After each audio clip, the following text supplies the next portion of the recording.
오늘장 이렇게 시장이 반등을 하는데도 큰 폭의 하락을 보이고 있는 시총 상위주들이 있습니다. 바로 네이버 그리고 카카오인데요. 네이버 같은 경우에는 지금 장중 6% 넘게 하락세를 유지하면서 최저가 장중에 18만 500원 선까지 주가가 미끄러지는 모습이 나타나고 있습니다. 그 배경이 있는데요. 돈을 좀 많이 썼습니다. 한 미국 기업을 인수를 했는데 이 때문에 왜 이렇게 주가가 하락을 하는지, 이 인수 자체에 대해서 문제가 있는 건지 관련한 이야기 나눠보도록 하겠습니다. 인포스탁데일의 김종효 전문위원 함께합니다. 위원님 어서 오세요. 안녕하십니까? 네, 반갑습니다. 지금 네이버에서 미국 쪽 한 기업을 인수한다라고 하는데 어떤 기업을 얼마에 왜 인수하길래 주가가 이렇게 하락하는 걸까요? 네, 우리 돈으로 한 2조 3천억 정도를 네. 쓰는 것으로 지금 알려져 있고요.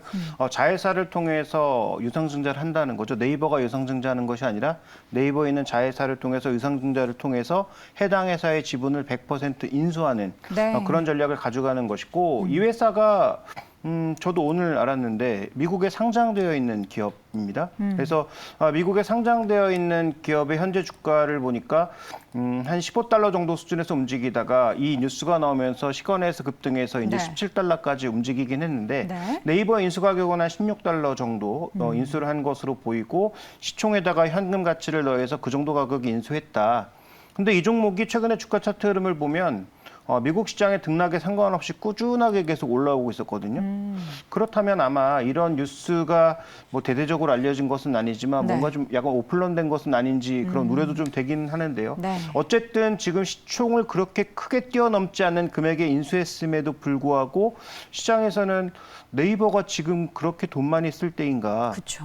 네, 지금 뭐 분기 3천억을 벌고 있는 네이버, 분기당 한 2조 정도 매출이 나오고 있고 버는 돈은 한 3천억 내외 정도로 나오고 있는데 지금 이익이 떨어지고 있는 구간이거든요. 여러 가지 이유로 인해서. 돈을 저렇게 쓴다. 그런데 2조 원의 돈을 쓴다고 하니까 시장에서는 당연히 우려할 수밖에 없고, 뭐 네이버가 돈 없는 회사는 아니잖아요. 그래서 이걸로 뭐 재무적인 위험에 빠질 것 같진 않지만, 그래도 어쨌든 연간 1조 버는 기업이 2조 원의 돈을 한 번에 썼다라는 것에 대해서는 굉장히 좀 부정적인 시각을 나타내고 있는 것으로 보이고, 특히 외국인들의 대량 매물이 나옴으로써 네. 오늘 수급적으로도 굉장히 좀 부담을 받고 있는 그런 상황이라고 봐야 할 것 같습니다. 그러면 이번에 네이버가 인수한 이 기업이 어떤 기업인지가 궁금한데, 뭐 미국판 당근마켓이다, 뭐 중고 의류 관련된 매매 거래 사이트다라고 하는데 네. 혹시 아시나요?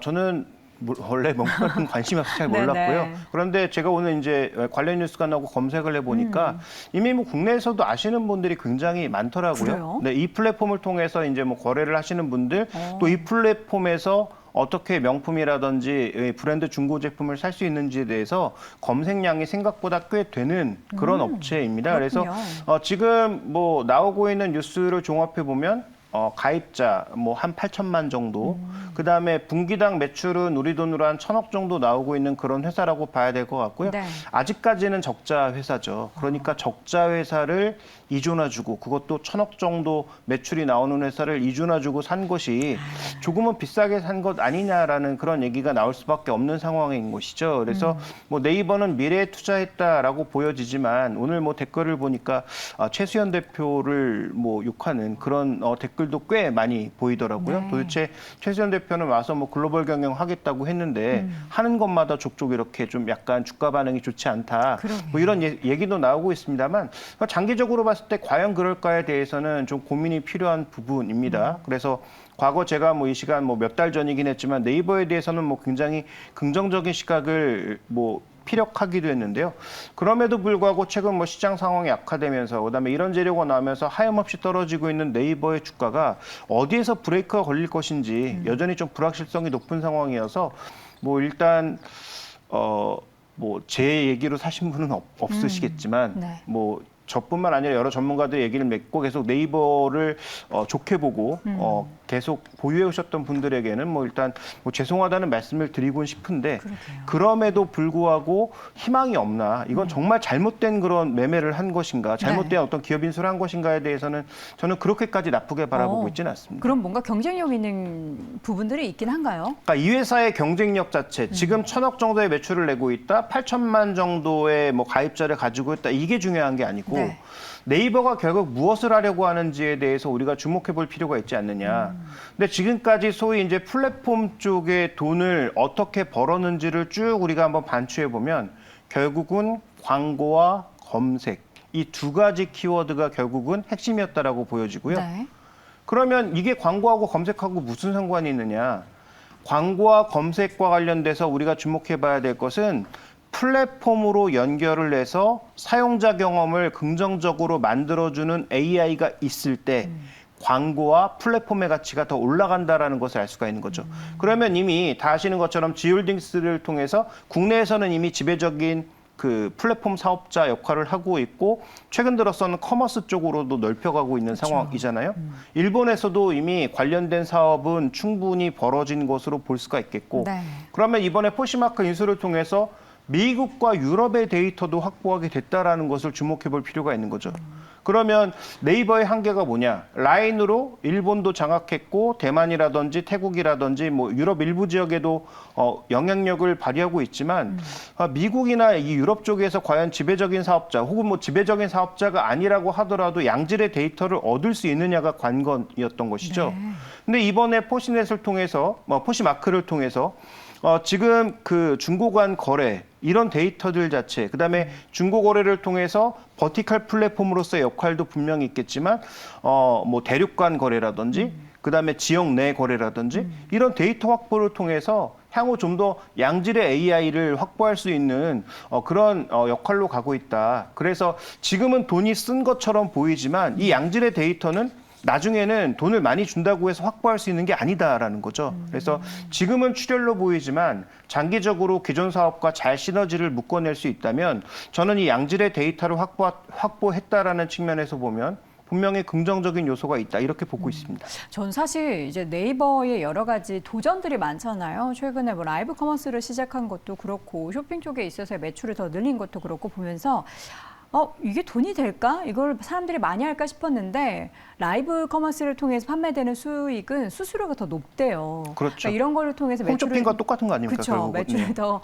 높이기도 하고 말씀해 주셨던 것처럼 이런 포시마크를 통해서 뭔가 미국 쪽으로 우회 진출을 할 수도 있고 또 새로운 플랫폼을 통해서 말씀해 주셨던 광고와 검색에 대해서 조금 더 경쟁력을 키운다면 물론 단기적으로는 확 변화된 모습을 보기 어렵겠지만 향후 5년, 10년의 성장 모멘텀을 한 번에 2조 넘는 돈으로 산 거다로 볼 수 있을 것 같은데 네. 근데 중요한 거는 지금 안 좋은 상황에서 돈을 많이 썼고 주가는 최저가까지 밀려났습니다. 여기서 가지고 계신 분들은 답답하기만 할 것 같은데 어떻게 좀 대응을 해야 될까요? 네, 일단 지금에 와서 뭐 주가 예측은 의미가 없을 거라고 보여지지만 그나마 좀 의미 있는 자리들을 찾아보자면 아래쪽에서는 이 종목의 지금 BPS가 15만 원, 16만 원 정도 수준이란 말이죠. 네. 그러면 이 기업이 아무리 실적이 안 좋아진다고 하더라도 PBR 한 배도 안 될 정도로 주가가 내려가야 되는가에 대해서 반문을 하고 싶고요. 그러면 설사 그 아래로 내려간다면 정말로 이건 저평가가 아닌가. 지금은 애매하다고 얘기할 수 있어도 만약에 PBR 한 배 아래로 내려갔을 때 네이버가 뭐 망하는 회사도 아니고 그러니까 작년 기준으로 프리캐시 플로우가 2조 7천억이었기 때문에 만약에 2조 3천억을 한 번에 다 쓴다고 하더라도 네이버의 캐시 플로우가 뭐 제로로 말라버리는 상황은 아니고요. 지금도 이익이 줄어드는 것이 문제지 돈을 벌고 있는 기업이잖아요. 그러니까 그런 측면에서 봤을 때 네이버라고 하는 기업이 과연 PBR 한 배 아래로 내려가도 될 정도로 정말로 안 좋은 기업이냐에 대해서 일단 반문을 드리고 싶고 네. 그러면 오를 때는 일단 23만 원권에서 굉장히 이제 주가가 등락을 보이면서 오랜 기간 머물렀기 때문에 과연 이 가격을 쉽게 또 돌파할 수 있느냐에 따라서 단기적인 어떤 흐름은 우리가 위아래 어떤 갇힌 박스권이 되지 않을까. 그래서 PBR 한 배 아래로 내려가면 시장이 좀 너무 빠진 것 아니야라는 그런 시각을 가질 수가 있겠고 네. 반대로 23만 원 정도로 계속 돌파하지 못하면 이거 뭐 그 기술적인 단기 저항선도 넘지 못하는 약한 기업이네라고 생각할 수 있기 때문에 제가 지금 드릴 수 있는 말씀은 아마도 그 정도의 박스에서 조금 오랜 기간 머물지 않을까라는 생각을 하고 있습니다. 네. 그런데 이제 생각해 보시면 여기서부터는 이제 뭐 뇌피셜이고 저 혼자만의 생각일 수도 있습니다만 지금 네이버가 은근히 돈 쓰고 있는 거 많단 말이에요. 돈 못 벌면서 대표적으로 얘기할 수 있는 게 메타버스 관련돼서 지금 투자하고 있는 네. 제페토 같은 것들도 전혀 돈 못 벌고 있잖아요. 그렇죠. 근데 제페토에 뭐가 있습니까? 제페토에 명품 들어와 있거든요. 명품 샵들이 들어와 있고 그 명품 샵에 올라와 있는 그 아이템들을 비싼 가격에 사는 사람들이 있잖아요. 있나요? 네, 있습니다. 그걸 왜 그 가격에 네. 사는지 모르겠지만 혹은 뭐 자전 매매라는 얘기도 있지만 어쨌든 있습니다. 그런데 아까 얘기했던 포시마크의 중고 거래를 만약에 그 안으로 끌고 들어올 수 있다면 네. 포시마크의 지금 주력 그 대상은 MZ 세대거든요. 그러니까 MZ 세대라고 하는 세대는 이 모바일 환경과 그다음에 이런 온라인 마케팅과 온라인 플랫폼 안에서의 거래에 굉장히 익숙해진 세대인데 이들이 한 10년 후에 정말로 경제력을 가지게 됐을 때 그러면 이들이 이 플랫폼 안에서 돈을 쓴다면 제페토와 관련돼서 지금은 뭐 게임이라든지 뭐 엔터라든지 그다음에 그 안에서 뭐 아바타 꾸미기 정도로 얘기가 되고 있지만 이게 하나의 쇼핑 플랫폼이 될 수 있다면 일본, 한국, 그다음에 유럽과 미국을 아우르는 하나의 쇼핑 플랫폼을 제페토로도 완성할 수 있는 거잖아요. 그러니까 지금 우리가 돈 쓴 것에 대해서는 뭐 굉장히 아쉬움이 많을 수밖에 없고 그다음에 단기적으로 주가가 올라가기도 굉장히 어렵다고 볼 수 있지만 먼 미래를 우리가 뇌피셜을 동원해서 좀 고민을 해보자면 이런 것들이 결국은 네이버가 이런 것들을 완성하기 위해서 돈을 쓰는 거구나라고 생각해 볼 수 있는 국면이기 때문에 신규 매수 관점에서는 아까 말씀드렸던 BPS 한 배 수준에서는 저는 뭐 적극적인 분할 매수가 가능하지 않을까라고 보고 있고 만약에 추가 매수를 고민하고 계신 분이라면 마찬가지로 그 정도 가격에서 뭔가 저점 영역이라고 생각되는 거래라든지 장대 양봉이라든지 이런 것들이 발생했을 때 좀 비중을 다시 늘려야 되는 것이 아닌가 이렇게 좀 보고 있습니다. 네이버 얘기 나오면 사실 카카오 얘기 안 할 수 없습니다. 카카오도 오늘 시장 반등하는데 함께 하락하고 있어요. 카카오는 어떻게 보십니까? 카카오는 좀 더 불확실성이 크다라고 보고 있습니다. 왜냐하면 카카오는 아시다시피 계속 그 분할 상장, 자회사들을 분할 상장해서 카카오 자체를 껍데기 회사로 만들고 있다는 게 가장 큰 문제라고 봐야 되겠죠. 물론 나중에 각 자회사들이 돈을 다 벌면 그걸 이제 지분만큼 흡수하는 경우니까 뭐 지주회사로서 역할할 수 있다라고 보여지지만 우리나라에서 지주회사 자신들의 자산 가치의 뭐 30%, 40%밖에 반영하지 못하는 게 현실적인 부분이고요.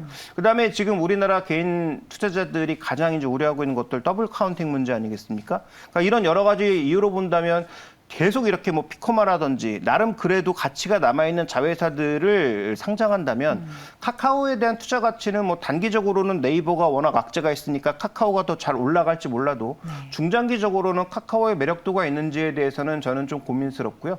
저는 뭐 예전에도 한번 언급드린 것 같습니다만 카카오가 정말로 제대로 된 플랫폼 가치를 인정받기 위해서는 지금 두나무와 카카오와 카카오뱅크, 카카오페이로 이어지는 소위 금융 플랫폼 자체가 하나로 연결된 시너지를 냈을 때 가능하지 않을까. 근데 그 길은 아직도 뭐 규제도 많고 그다음에 관련된 시장에 여러 가지 불확실성이 많다라는 측면에서 보면 이 역시 좀 시간이 걸리는 일이라 카카오에 대해서 네이버보다 단기적으로는 약간 더 나아 보이긴 합니다만 중장기적으로는 카카오는 아까 말씀드렸던 그 금융 플랫폼으로서의 과제를 언제 해결할 수 있는지가 관건이 될 것으로 보입니다. 네, 자 이렇게 해서 오늘 네이버 이야기와 함께 빠질 수 없는 카카오에 대한 전망까지 들어봤습니다. 오늘 이 시간 인포스탁 데일리 김종효 전문위원 함께했습니다. 위원님 고맙습니다.